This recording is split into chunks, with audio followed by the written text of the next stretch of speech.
Alors, bonjour et bienvenue à cette conférence. Je suis Hélène Mélenchon de la Direction des communications.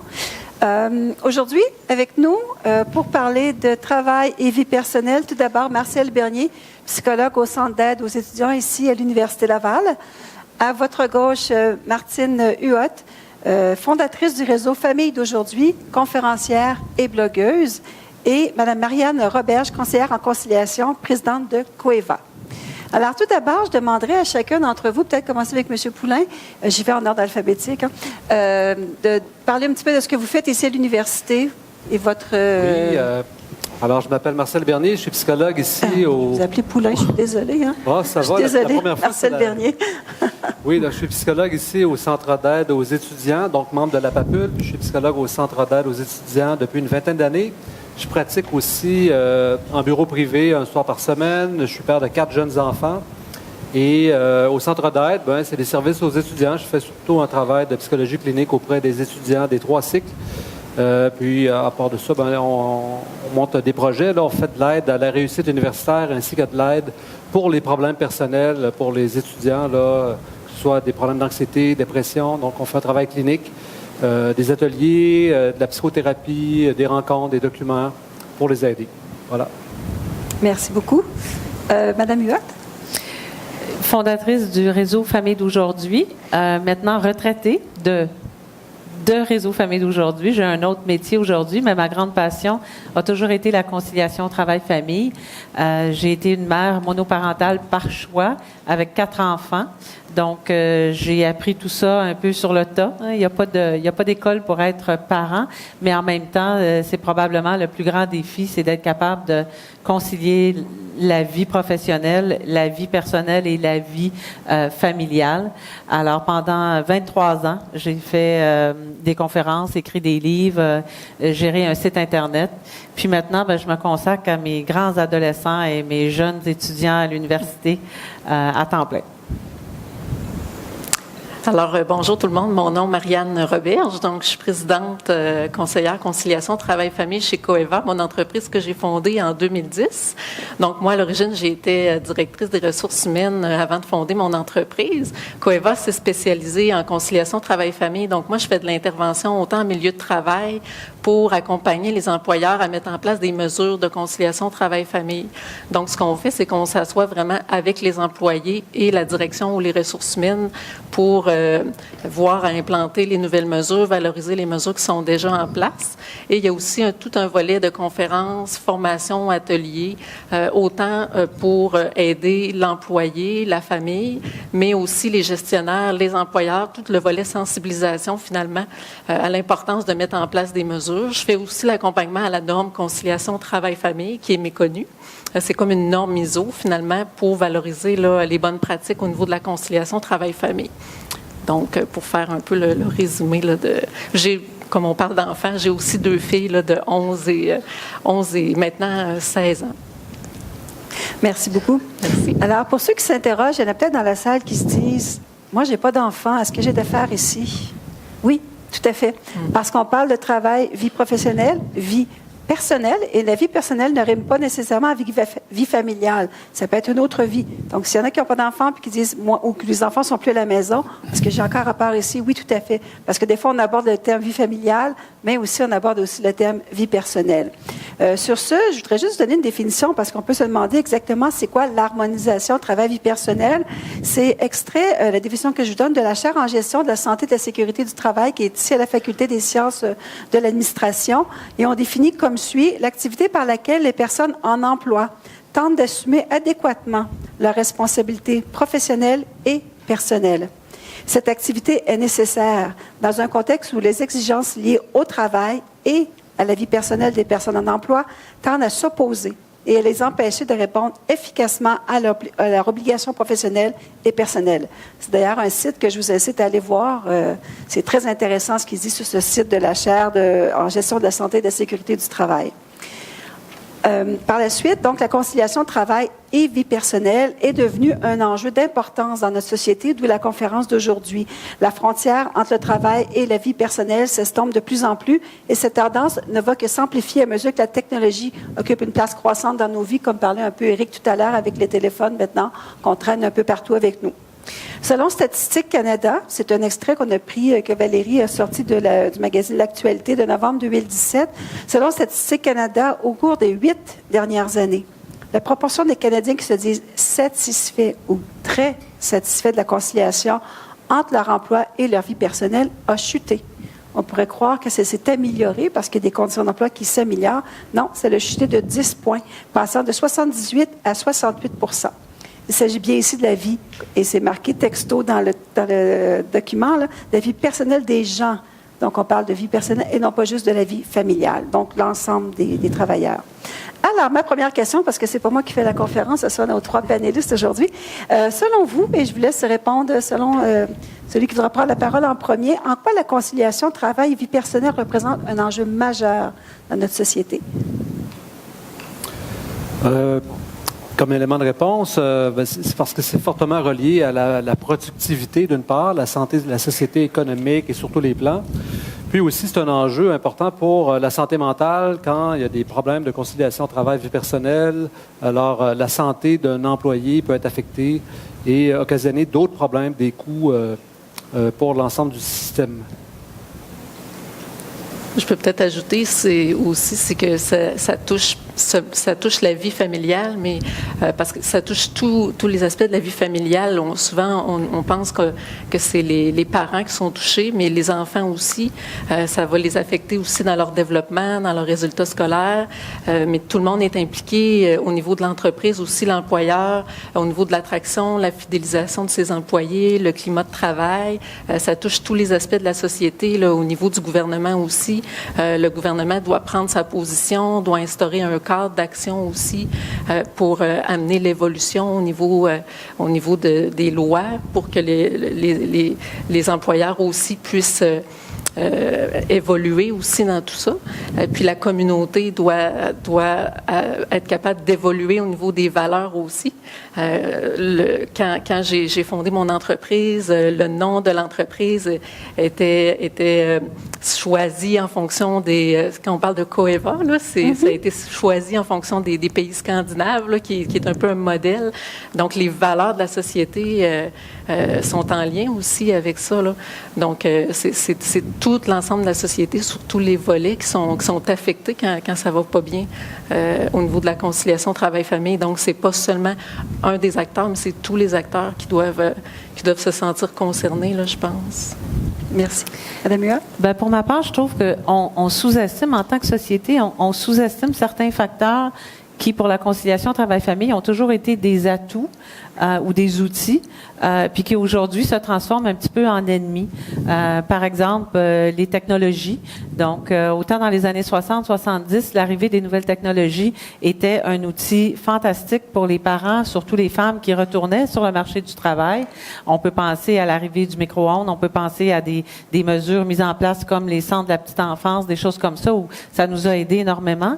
Et pour après ça, aujourd'hui, les nouvelles technologies qui sont justement les réseaux sociaux, l'ordinateur à la maison, le téléphone ouvert 24 heures par jour, qui sont devenus nos ennemis parce que ça nous fait perdre énormément de temps.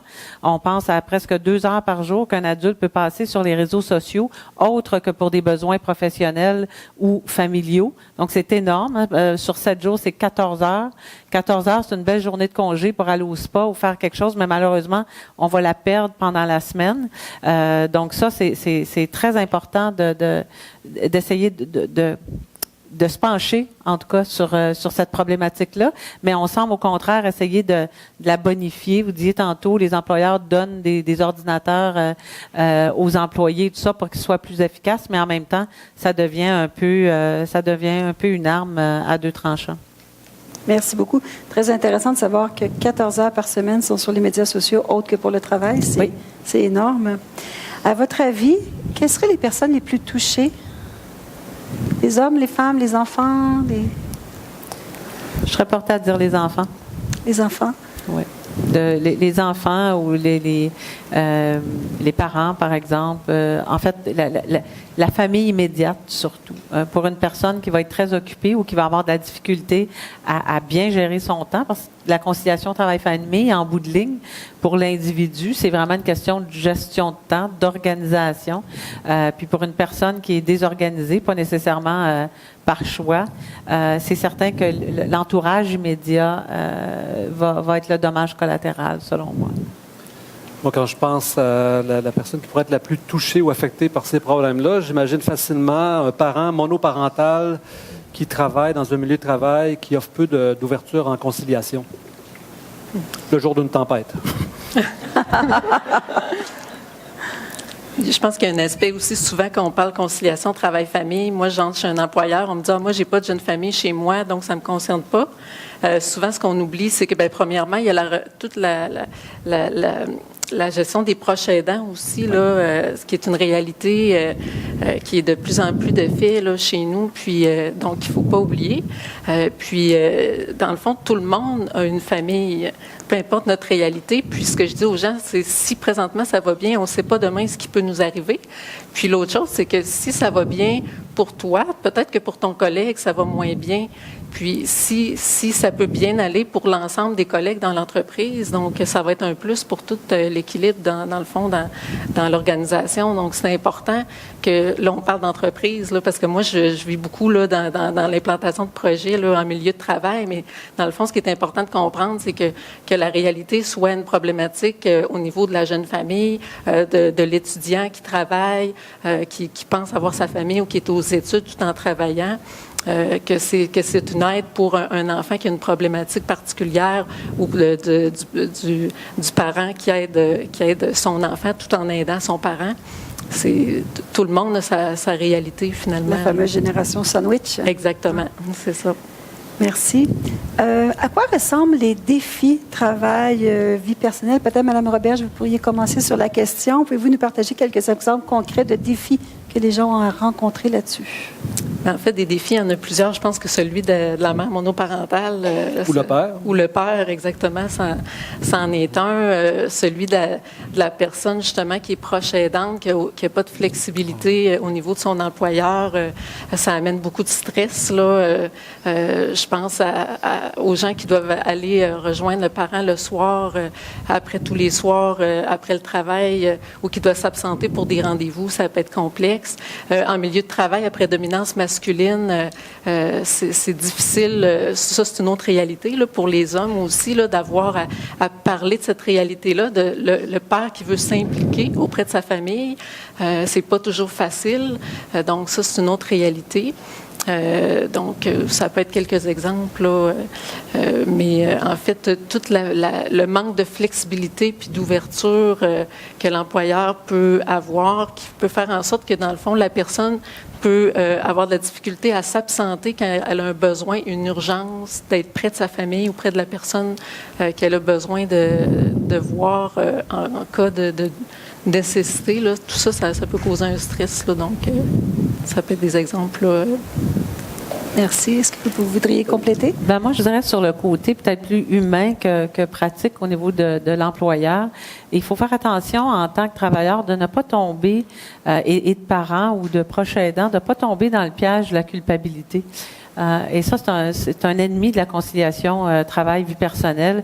On se sent très coupable, soit parce qu'on passe pas assez de temps avec les enfants, soit parce qu'on va pas au gym à tous les soirs, soit parce qu'on n'a pas nécessairement le poids santé. Les réseaux sociaux sont un autre bon exemple de faire attention. Normalement, ce qu'on va mettre là-dessus, c'est toujours le bon. Hein, notre dernier voyage, notre dernier cadeau, notre dernier succès. Et ça nous met à penser que la vie des autres est fantastique. On écrit rarement sur Facebook, « Mon Dieu, je suis fatigué, j'en peux plus, je vais aller me coucher. » C'est pas pertinent. Donc, nous, on est fatigués, mais ce qu'on lit sur les réseaux sociaux, c'est que les autres, ça va tout bien, ils étaient tous dans une fête. Alors, on se sent coupable de pas tout faire. On a accès à plein de choses. Hein. Faudrait aller au musée, faudrait lire tel livre, faudrait aller voir tel film. Mais ça aussi, c'est c'est pas vrai. La vraie vie, c'est pas ça. Le dimanche matin, là, j'en connais pas beaucoup, moi, qui se lèvent, qui disent, wow, moi, je vais aller monter le Mont-Tremblant avec ma baguette de pain, ma bouteille de vin, puis go, puis je vais aller faire un beau pique-nique, je vais me prendre en selfie, je vais redescendre, puis là, je vais faire mon souper et tout.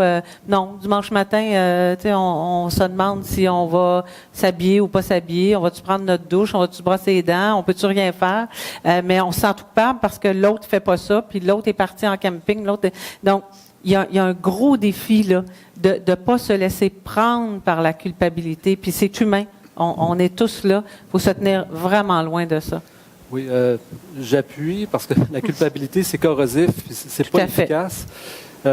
On pourrait remplacer la culpabilité par le fait de maintenir un contact avec soi. Hein? Donc, l'employé qui a des responsabilités, soit familiales, parentales, les proches aidants, même ses animaux, et que ses responsabilités au travail, et qui comme devient tranquillement avec la vie moderne, donc une machine à répondre à des besoins à gauche et à droite, de maintenir le contact avec soi pour toujours être à jour. Comment je vais? Suis-je fatigué ou non? C'est tout simple, mais ça, c'est un facteur de maintien de santé mentale, de savoir où est-ce qu'on en est.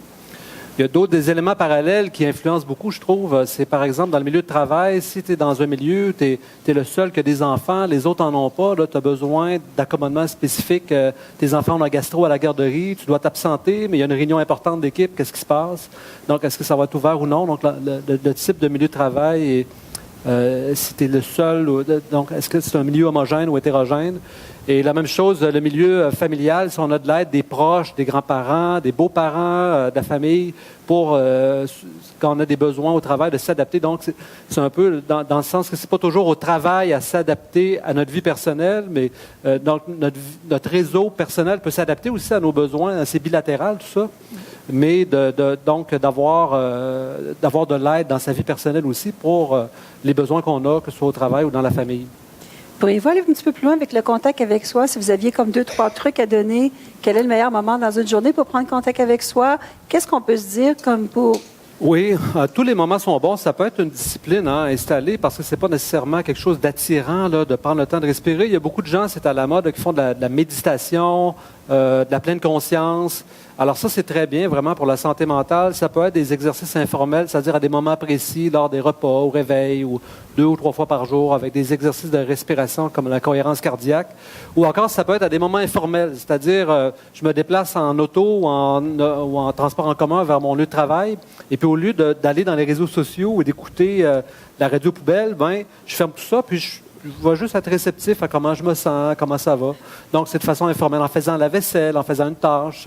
Ou même en se déplaçant sur le campus, par exemple, entre 2 pavillons, entre 2 réunions, un pavillon à l'autre bout du campus ou autre. Se débrancher, parce que quand on est branché, c'est pas nécessairement stressant, mais c'est comme des calories vides, comme je disais tantôt, et on n'est pas dans soi à ce moment-là. Des fois, ça fait du bien de se changer les idées du travail ou de la vie personnelle là, quand on va voir des petits films de chats sur YouTube.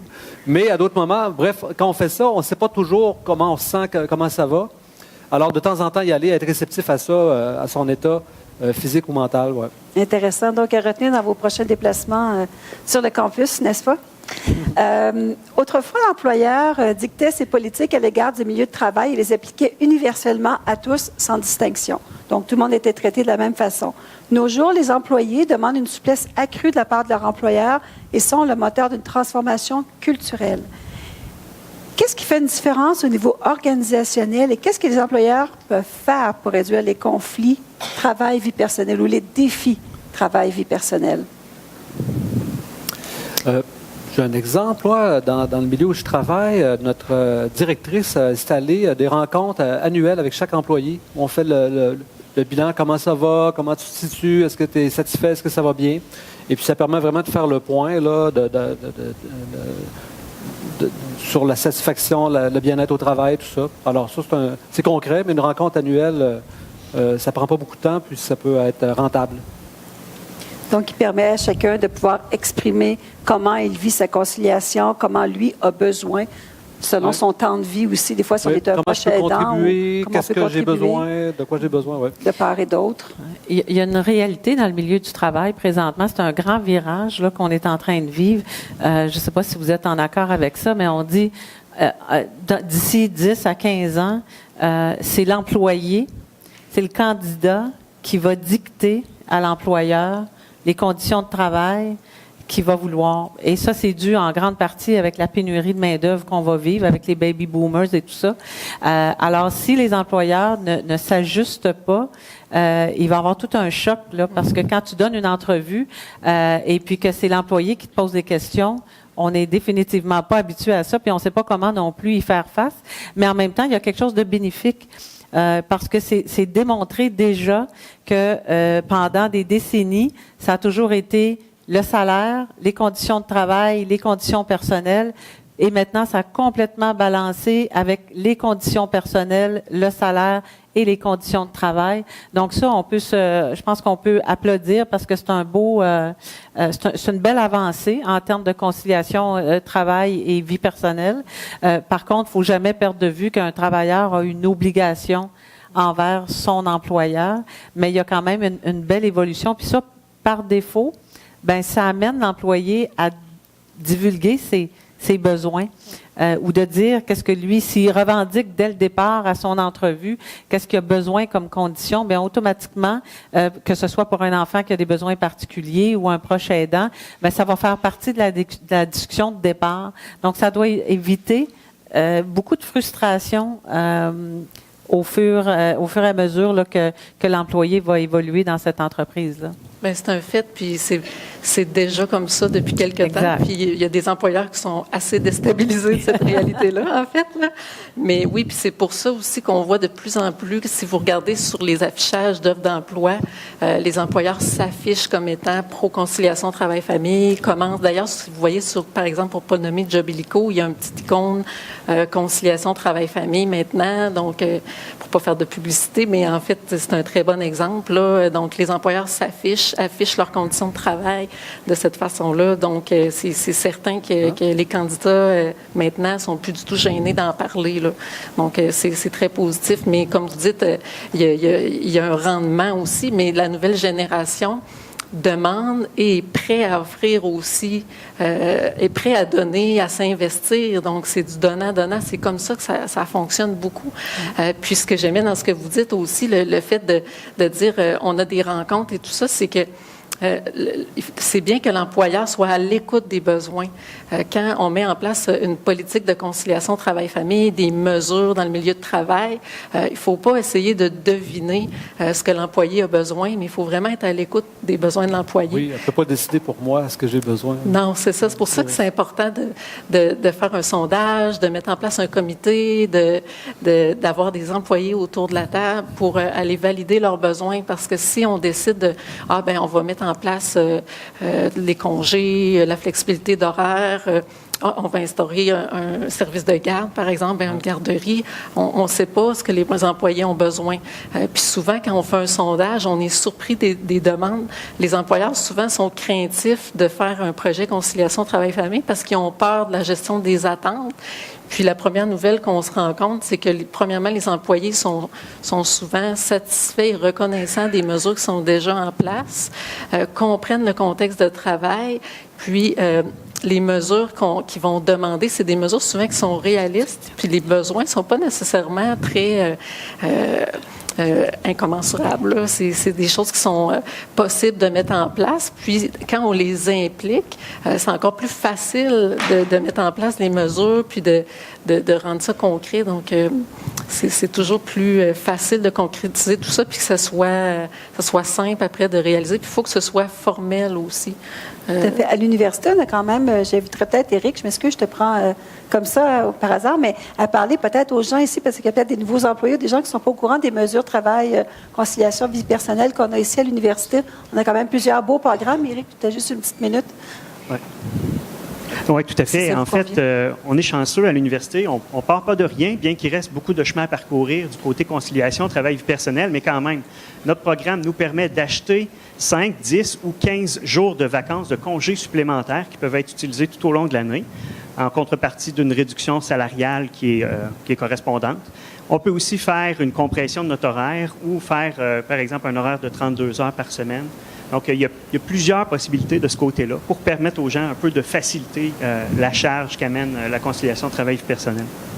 Merci. Et la PAPUL aussi, où les gens, ressources humaines aussi, peuvent des fois accompagner un employé qui serait moins à l'aise à faire une demande, mais c'est disponible à plusieurs employés de l'université, là, dont du moins les membres de la PAPUL. Alors, merci de l'aparté, parce que je trouve ça important quand même. Des fois, il y a des nouveaux employés qui disent, oui, mais nous, on a quoi ici? On ne va pas toujours voir sur les sites Internet, voir ce qui est disponible ou ce qui est offert. Donc, il faut en profiter. Il faut sortir aussi, si vous permettez, il faut sortir de l'image, de la revendication de tout à fait. je veux des congés de plus, je veux finir plus tôt, je veux les vendredis de congé, je veux du télétravail. Oui, c'est vrai, ce sont des mesures qui peuvent fonctionner pour certains, mais il y a des mesures en conciliation travail-famille beaucoup plus simples que ça, puis très efficaces. Si on peut penser à un employeur qui va faire venir des camions pour changer les pneus 2 fois par année dans le stationnement, ça veut dire qu'on n'est pas obligé d'avoir 2 demi-journées de congé à nos frais ou qui sont sur nos journées en banque.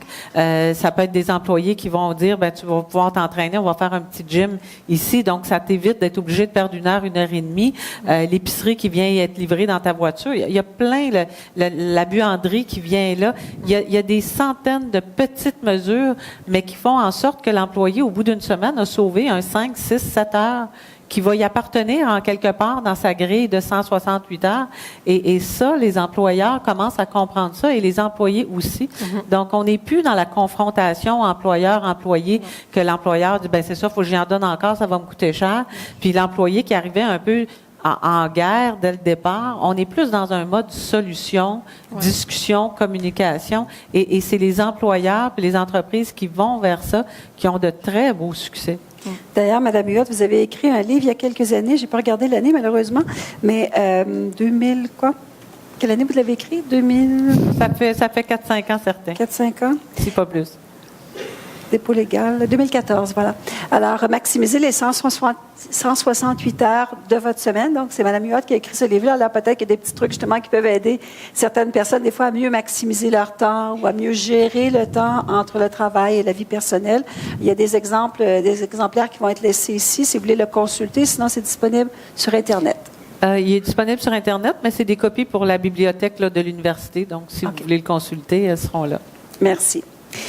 Alors, on a parlé tout à l'heure au niveau organisationnel, les employés, pour qu'est-ce qu'ils peuvent faire pour réduire leurs conflits. On a parlé de rencontres annuelles ou de rencontres fréquentes, à une fréquence X déterminée avec notre employeur pour s'exprimer sur nos besoins. Qu'est-ce qu'on fait si un employeur est plus ou moins conciliant? Quelles sont les initiatives qu'on peut prendre nous-mêmes pour obtenir un meilleur équilibre de vie? Bien, en fait, je pense que l'employeur soit conciliant ou pas. Une des choses qui est importante, c'est que soit nous-mêmes comme personnes, c'est important de considérer qu'on a un travail à faire sur nous. Là, on en a parlé tantôt. C'est pas à l'employeur de tout faire. Puis on a des choix à faire. On a nos valeurs à respecter. Puis l'importance du réseau. Vous en avez parlé tantôt. Moi, je pense que c'est important d'avoir un bon réseau, de l'utiliser, d'être capable de connaître les ressources du milieu. Puis de faire les choix qui nous concernent, de bien s'organiser. Là, tantôt, on parlait justement du livre là, que vous avez écrit. Bon, c'est une question d'organisation aussi. Donc, tout ça, c'est très important. Là, pas toujours de remettre tout sur l'autre, puis de se regarder aussi. Là. Donc, quand on disait que la conciliation travail-famille, c'est une question des acteurs, de pas seulement un acteur, mais ça commence par nous-mêmes aussi. Là. Tout à fait. Oui, tantôt je parlais de contact avec soi, vous parlez des valeurs, justement avec un employeur qui ne comprend pas ou qui est moins réceptif. Là. Si, par exemple, un matin, des enfants qui sont surtout à l'âge de la garderie, ils ont la gastro. Alors là, je ne peux pas vraiment demander à des gens de mon réseau de s'occuper de mes enfants parce qu'ils vont avoir le virus. Et puis, je ne peux pas aller travailler parce que la garderie va m'appeler ou je ne peux pas l'envoyer. Donc, je n'ai pas le choix que mon employeur le comprenne ou non. Je dois prendre ma décision. Je n'ai pas besoin de la permission de mon employeur pour décider ce que je vais faire. Donc, je vais prendre ma décision, puis avec la priorité de s'occuper des enfants à ce moment-là. Donc, il faut se responsabiliser pour être capable de dire, aujourd'hui, je décide que... C'est ça. Et puis, je pourrais compenser mes heures autrement ou prendre ici à la PAPUL, c'est une chose le programme de conciliation, travail personnel, où on peut acheter 5 ou 10 jours, ça peut faciliter les choses, mais quand on a des enfants, on a besoin aussi souvent de 100% de son salaire pour assumer les responsabilités. Alors, il y a des endroits où ils ont des congés pour obligation parentale. Ça serait la prochaine étape, peut-être. Oui. La conciliation, ça commence. Ça commence vraiment ici. Là. Quand le cadran sonne le matin, là, c'est pas Philippe Couillard, c'est pas notre employeur, c'est pas notre voisin qui va venir faire en sorte qu'on va être debout, habillé, maquillé, qu'on va avoir fait notre lunch, puis qu'on va être à l'heure, puis que la voiture va avoir de l'essence dedans, puis qu'on va avoir le temps d'aller reconduire les enfants si on en a. C'est vraiment nous, et il faut pas se déresponsabiliser par rapport à ça. Il y a pas de solution là. C'est notre personne, c'est nous. On a des choix à faire. Malheureusement, il y a de plus en plus d'options, donc il faut vraiment faire des choix. Il faut se fixer des objectifs. Hein, aujourd'hui, il y a des gens, des fois, en conférence, qui vont dire « Ah oui, moi, des objectifs, là, j'ai ça. » Des objectifs de vie, là, il faut que ça tienne sur une main. Puis il y a une différence entre des objectifs de vie, des rêves. Hein, on peut rêver toute notre vie, ça n'arrivera pas, puis c'est parfait, ça nous maintient en vie. Mais des objectifs à court, moyen, long terme, si on en a 10, déjà, on vient de se perdre. Ça va être impossible de remonter cette pente-là, puis de ne pas avoir le sentiment de continuellement être essoufflé. Puis l'autre facteur très important, puis on n'en fait pas de lien, mais c'est l'argent. La surconsommation, c'est directement relié parce que plus on a besoin d'argent, plus on a besoin de travailler, moins on est libre. La plus grande liberté, c'est de pouvoir choisir ce qu'on a le goût de faire. Mais si on a une hypothèque, un paiement d'auto, 2 cartes de crédit pleines, on n'a plus beaucoup de marge de manœuvre et ça, c'est un stress incroyable et surtout inutile. Inutile dans le sens que ça nous apporte absolument rien de plus. Donc, la question à se poser à chaque fois, c'est est-ce que j'en ai, puis vous la connaissez, là, parce qu'il y a un comptable très connu qui l'a dit maintenant tout le temps, mais quand on dit en ai-je vraiment besoin, là, c'est directement relié avec la conciliation travail-vie personnelle parce que ça nous affecte de plein fouet. Donc, avant de l'acheter ou avant de grossir la maison ou avant de changer la voiture, là, si déjà vous avez l'impression que vous êtes fatigué et essoufflé, là, c'est le temps de se la poser parce qu'une fois que le geste est posé, il est trop tard, puis on est pris dans cet engrenage-là, puis sans s'en rendre compte, on amène nos enfants dans ça, ou on va amener nos conjoints dans ça, parce qu'encore une fois, c'est humain. On n'est pas un extraterrestre parce qu'on a le goût d'avoir une belle voiture, mais il faut vraiment pas sentir, c'est un autre piège. Il faut pas faire attention, ça nous éloigne de la liberté qu'on veut tant. C'est ce qu'on rêve le plus, là, de dire, oh mon Dieu, que j'ai hâte d'avoir les 2 pieds en quelque part dans le sable ou rien faire. Mais à chaque fois qu'on consomme, on s'éloigne de cette réalité-là. Quand vous dites tout à l'heure les objectifs de vie, court terme, moyen terme, long terme, je suppose qu'on doit mettre un moyen ou un critère pour les atteindre?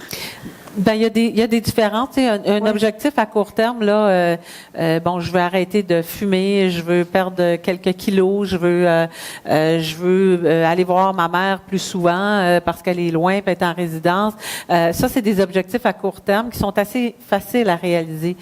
Quand on tombe dans le moyen terme, ben là, on veut changer de carrière, on veut retourner à l'école, on veut à long terme, mais c'est évidemment tout ce qui est en lien avec la retraite, comment je veux vivre ça, est-ce que je veux que ma maison soit payée, est-ce que je veux vivre avec mes enfants ou m'en aller vivre en Floride l'hiver. Donc, il faut les identifier, il faut les nommer. Il faut surtout les partager si on est en couple, hein, parce qu'on a cette mauvaise habitude-là, surtout les femmes, de penser que tout le monde comprend autour qu'est-ce qu'on a ici, là, mais on le partage pas nécessairement, mais dans du long terme, ça a une importance, parce que si moi, je travaille dans ce sens-là, puis j'ai un conjoint qui travaille complètement dans un autre sens, ben évidemment, on va avoir de la difficulté à se rencontrer, mais c'est de les fixer, de les connaître. Moi, quand je donnais des conférences, souvent, je prenais les gens à brûle-pourpoint, puis je disais, quels sont vos objectifs à court, moyen, long terme? Souvent, on n'avait pas la réponse. Une des premières choses à faire, si on veut organiser notre vie, nos valeurs fondamentales et nos objectifs de vie, il faut être capable de les nommer en 30 secondes si on nous pose la question, peu importe dans quel contexte. Si on n'a pas ça, c'est le premier exercice à faire. Puis en plus, il est gratuit. C'est rare. Donc, un exercice que vous devrez faire plus tard dans la journée. Par ailleurs, j'avais envie d'ajouter, il y a des mots qui reviennent beaucoup dans le discours ambiant, là, la performance, le perfectionnisme, maximiser, que ce soit sur le plan au travail, avec la famille, des enfants performants qui sont bons en sport, en musique. Et puis sur le plan financier aussi, d'avoir justement la belle voiture, la maison, se permettre pour certains territoires d'être ordinaire, là, ça fait du bien.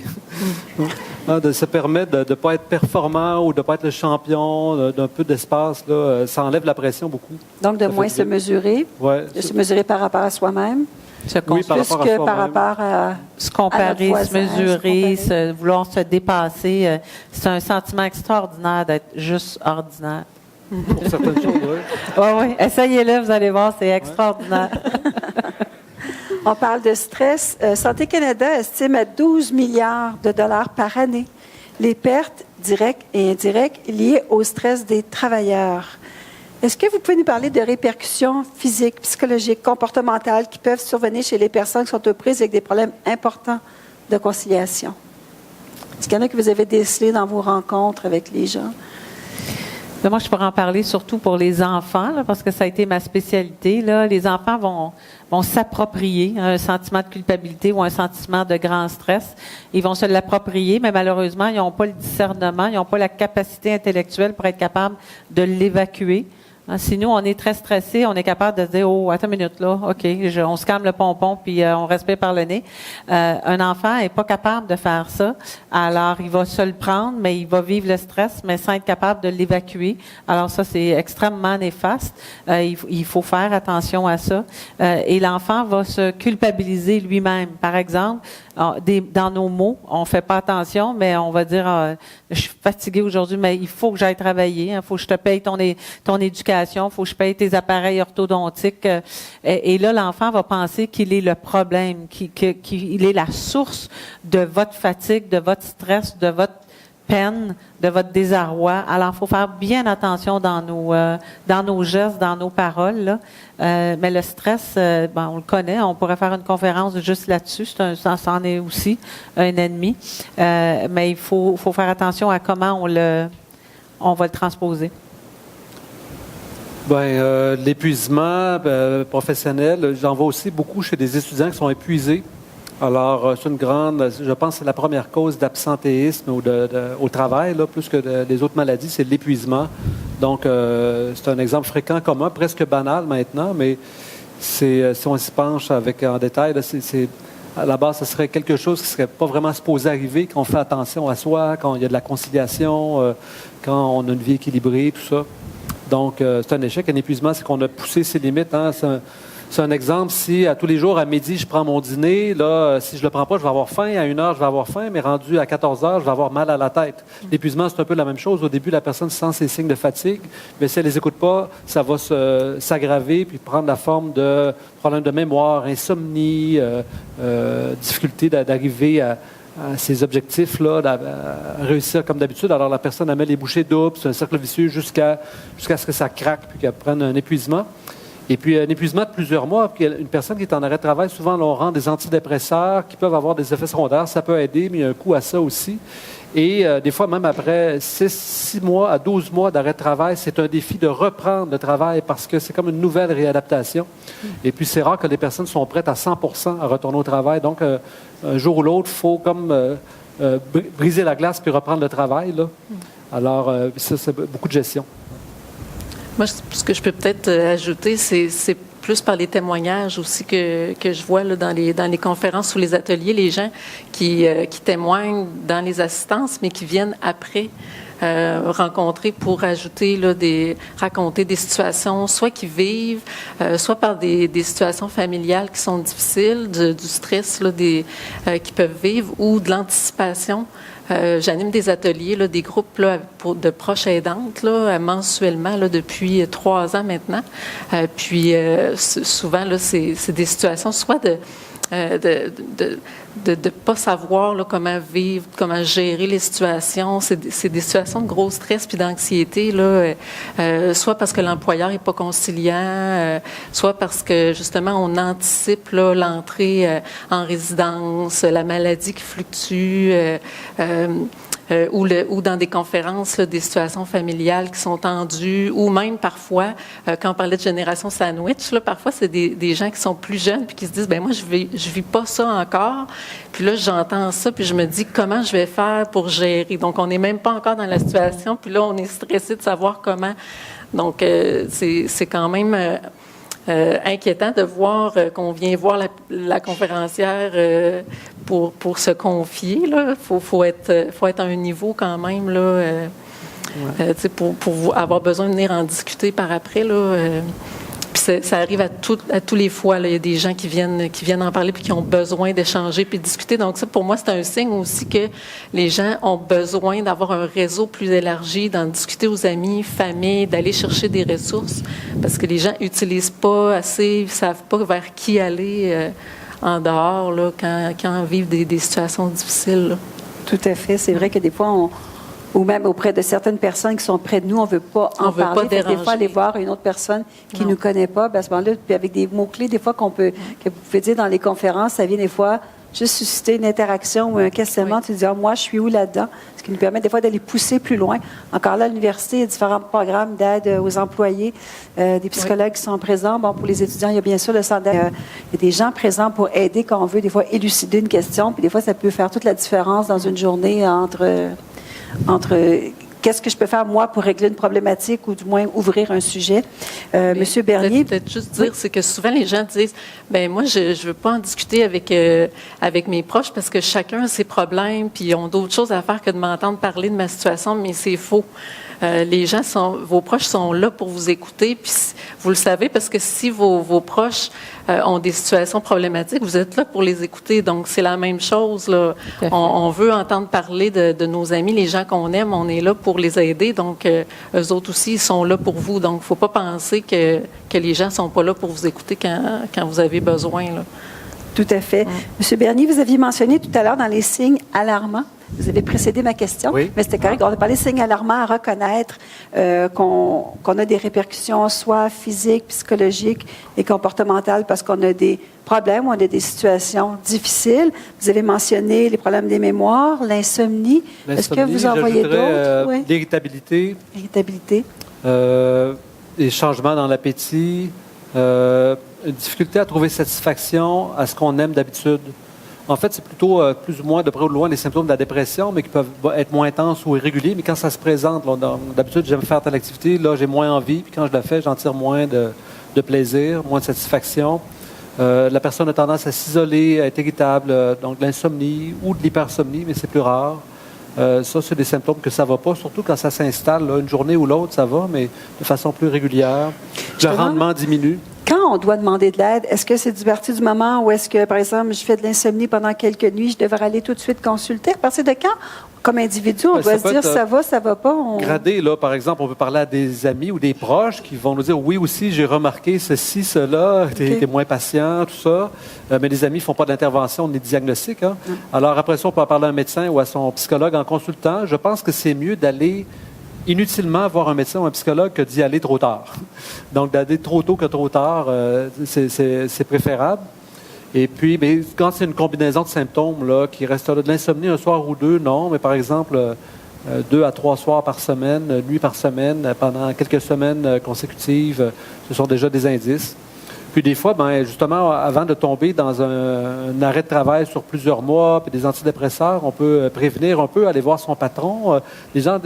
Ça arrive encore, des gens sont mal à l'aise d'aller voir un patron. Je vois des étudiants, maîtrise, doctorat, qui ont de la misère à aller dire à leur directeur de recherche, là, je suis moins en forme, je ne peux pas faire le même travail que d'habitude. Et pourtant, un employeur, en général, il y a beaucoup d'exceptions, mais un bon gestionnaire ou employeur va être content de savoir l'état de ses ressources. S'il y a quelqu'un qui est moins en forme, moi, je vais le gérer autrement, plutôt que de mettre de la pression. Ça arrive encore, qu'il y en a qui ne comprennent pas, mais... En général, c'est plutôt avisé d'aller... C'est comme une attitude professionnelle, quand on est un employé, d'aller dire à son employeur qu'on a certaines difficultés temporaires ou qu'on a des besoins spécifiques. Est-ce qu'on a peur de briser notre image avec ça? Est-ce qu'on a peur, ça va voir notre employeur, de dire « ça ne fonctionne pas bien, je vais moins bien ces jours-ci oui. » Est-ce qu'on a peur de ne pas avoir une promotion? Curieusement, quand les gens sont dans cette situation-là, ils ont plus peur de briser leur image et quand ils sont en pleine forme, ils ont moins peur de briser leur image. Alors ça aussi, c'est un indice. La pression interne est forte avec un isolement. Ouais. Donc, tout à l'heure, on parlait de prise de conscience, de trouver nos valeurs, il faut se faire confiance. Et si on est honnête avec nous-mêmes, là, généralement, on n'a pas besoin non plus des autres pour savoir qu'il y a quelque chose qui fonctionnent pas. Oui, de consulter notre entourage, c'est déjà c'est un très bon baromètre, là. Mais généralement, quand on est rendu à se poser la question, là, si on se la pose à soi-même, c'est déjà présent. on a la réponse et on le sait. Il faut se refaire beaucoup plus confiance. Hein. Là aussi, il y a une déresponsabilisation, entre autres dans le monde de la santé. On a l'impression qu'il faut consulter un médecin pour savoir si on a une grippe ou si on a ci, si on a ça. On le sait. Et généralement, on le sait avant même d'être obligé de consulter. Mais il ne faut pas attendre. Effectivement, comme vous dites, c'est hyper important. Ça fait la différence de prévenir plutôt que d'essayer d'être obligé de réagir. Comme dernière question, avant que vous puissiez poser vos propres questions, quelles sont les meilleures pratiques de conciliation que vous avez été témoin au niveau d'entreprise ou d'organisation publique? Les meilleures pour vous, qui... Vous allez dire que ça revient à la vie personnelle parce que chacun fait ses choix. Quelle conciliation va bien fonctionner pour moi et ne fonctionnera pas pour un autre. Mais est-ce que vous en avez qui vous dites, bien, ça aide les personnes à avancer dans leur vie, à cheminer, à atteindre leurs objectifs? Est-ce qu'il y a des conciliations que vous avez vues, soit que quelqu'un allège un horaire, par exemple, 1 heure par jour parce qu'il dit, je vais prendre 1 heure pour moi? Ou...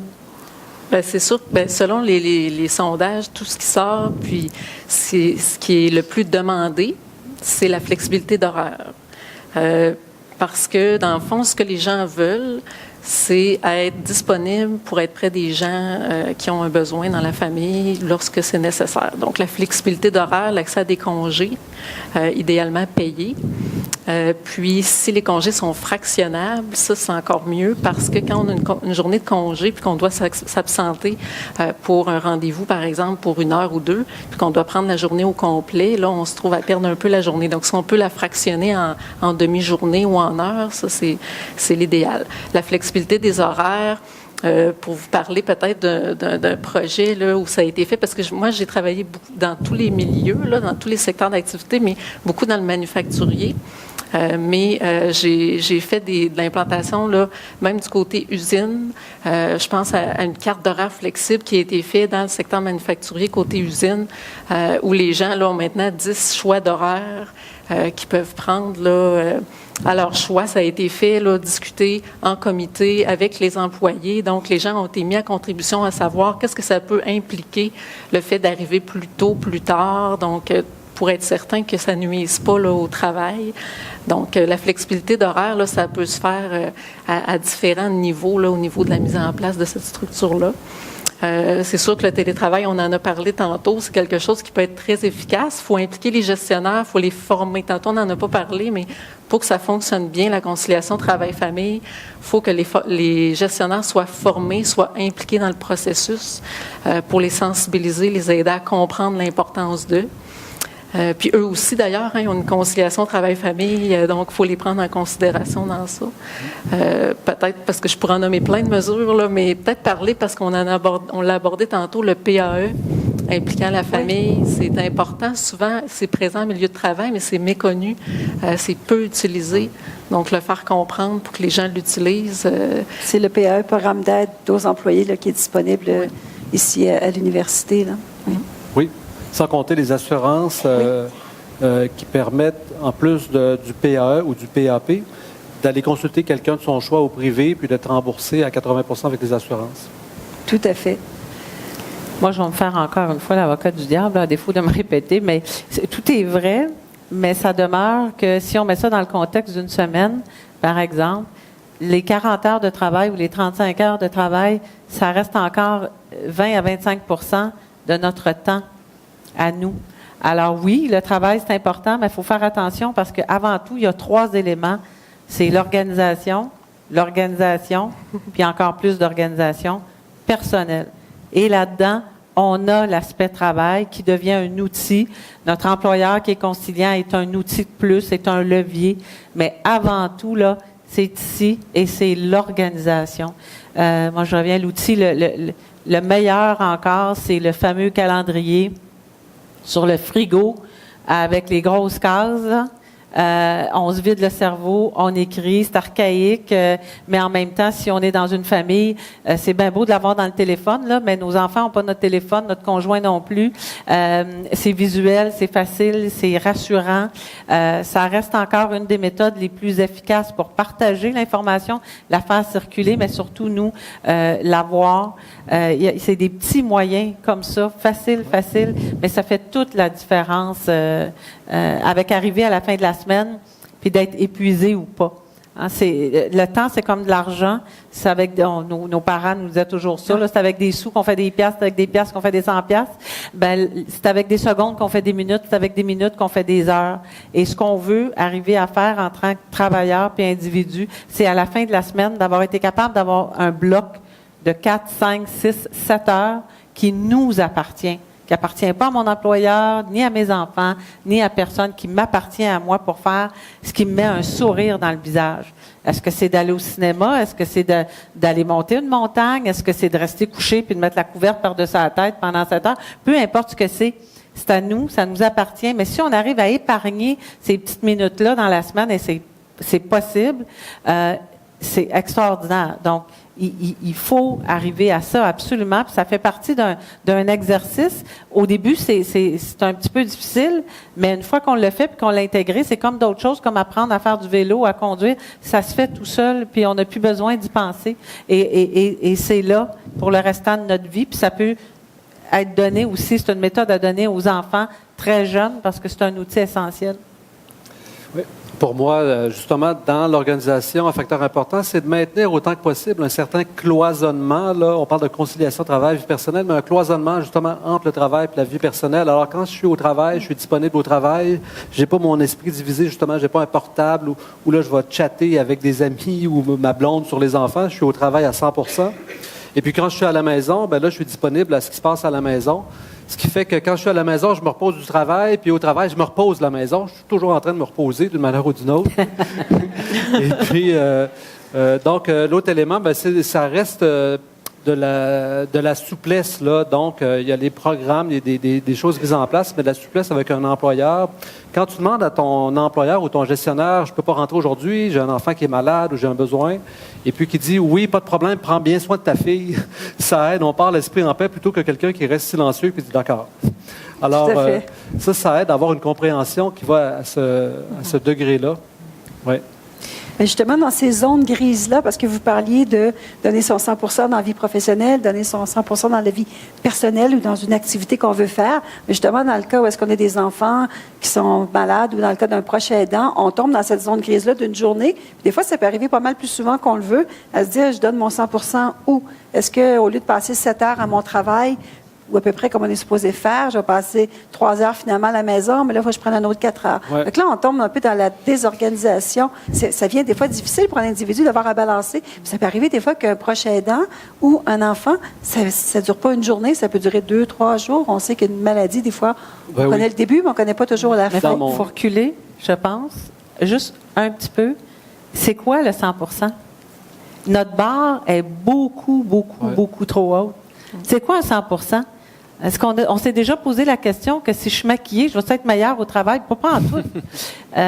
Notre enfant, il va-tu avoir des meilleures notes parce que j'ai fait de la lessive jusqu'à 10 heures le soir pour que son petit chandail, j'y enlève la petite tache qu'il a là aujourd'hui? Non. Non. Mais si je prends 5 minutes m'asseoir avec lui, il dit que je l'aime, réviser sa petite dictée, il lire une histoire, puis il le dormait, ça, oui, le lendemain, il va être beaucoup plus performant.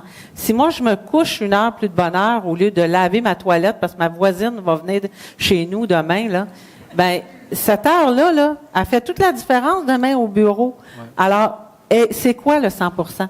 Oui, on veut donner 100%, mais avant tout, là, c'est important de nous se donner notre 100% à nous, c'est quoi? Puis, toujours, continuellement, on met la barre beaucoup trop haute. Le nombre de choses inutiles qu'on fait dans une journée qui nous apportent rien, c'est fou. On dit qu'un humain fait en moyenne prend 2500 décisions par jour. Un parent moyen, là, un enfant ou un parent, tout ça, là, 2500 décisions. C'est de l'ouvrage à gérer dans un cerveau, ça. Alors, puis sur ce 2500-là, il y en a plus de 2000 qui sont inutiles. Alors, Ça nous donne une idée, hein? C'est impressionnant comme chiffre. Est-ce que vous auriez quelque chose pour compléter avant qu'on passe à la période de questions? Bien, dans le fond, je pense que ça revient à une question de priorité, comme on disait tantôt, puis de se remettre toujours à ses valeurs, puis les priorités du jour, puis à ce moment-là, on est capable de prendre les bonnes décisions au moment opportun, là, mais c'est parce qu'on est tellement le nez dedans que finalement, on se laisse emporter, puis la roue tourne, puis il est rendu trop tard à un moment donné. C'est ça qui arrive.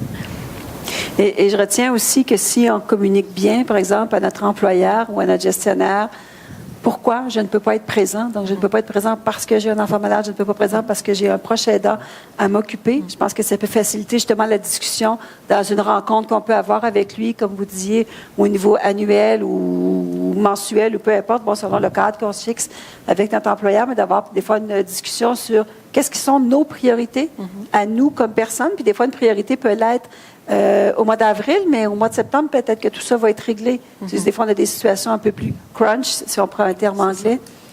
C'est la façon de l'expliquer.